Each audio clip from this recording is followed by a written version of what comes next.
DA নিয়ে আবারও খুব গুরুত্বপূর্ণ আপডেট। মার্চে সত্যিই কি ঢুকছে বকেয়া ডিএ?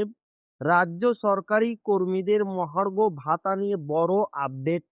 তো ভিডিওটি ১ সেকেন্ডের জন্য স্কিপ করবেন না, পুরোটা দেখবেন। চ্যানেলে নতুন হয়ে থাকলে অবশ্যই চ্যানেলটিকে সাবস্ক্রাইব করবেন এবং আমাদের পাশে থাকবেন। তো ভিডিওটি শুরু করা যাক। পঞ্চম পে কমিশনের বকেয়া ডিএ মামলায় রাজ্য সরকারের বিরুদ্ধে আগেই জয় পেয়েছেন সরকারি কর্মীরা। তবে জয় মিললেও মেলেনি বকেয়া। রাজ্য সরকারি কর্মীদের মহার্ঘ ভাতা বা ডিএ নিয়ে জট খোলার নাম নেই। মার্চ মাস শেষ হতে চললেও এখনো বকেয়া মহার্ঘ ভাতা মেলেনি। গত ৫ই ফেব্রুয়ারি সুপ্রিম কোর্ট স্পষ্ট জানিয়েছিল ২০০৮ থেকে ২০১৯ সাল পর্যন্ত জমে থাকা বকেয়া মহার্ঘ ভাতার সম্পূর্ণটা মিটিয়ে ফেলতে হবে।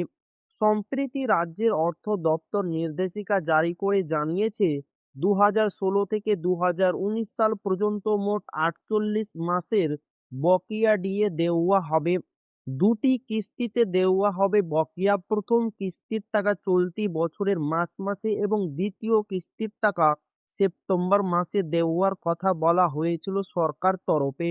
এরই মধ্যে সরকারি কর্মীদের একটা অংশের অভিযোগ, ঘোষণার পরেও সরকার টাকা দিতে টালবাহানা করছে। মার্চ মাস প্রায় শেষ হতে চললেও এখনো পর্যন্ত সরকারি কর্মীরা প্রথম কিস্তির টাকা মেলেনি বলে অভিযোগ উঠেছে। কেন এই বিলম্ব? এই ইস্যুতেই ক্ষোভের সঞ্চার সরকারি কর্মীদের মনে। এখনো বকেয়া ডিএ না মেলায় এবার বড়সড় আন্দোলনে নামতে চলেছেন রাজ্য সরকারি কর্মীরা। এই ইস্যুতে সংগ্রামী যৌথ মঞ্চের আহ্বায়ক ভাস্কর ঘোষ সোশ্যাল মিডিয়ায় কর্মীদের নতুন লড়াইয়ের জন্য প্রস্তুত হওয়ার বার্তা দিয়েছেন। হকের পাওনা আদায় করতে ফের রাস্তায় নামার কথাও বলেছেন তিনি। তো এই ছিল ডিএ নিয়ে খুব গুরুত্বপূর্ণ আপডেট যা আপনাদের মাঝে শেয়ার করলাম। তো আবারও দেখা হবে ডিএ রিলেটেড খুব গুরুত্বপূর্ণ ভিডিওতে।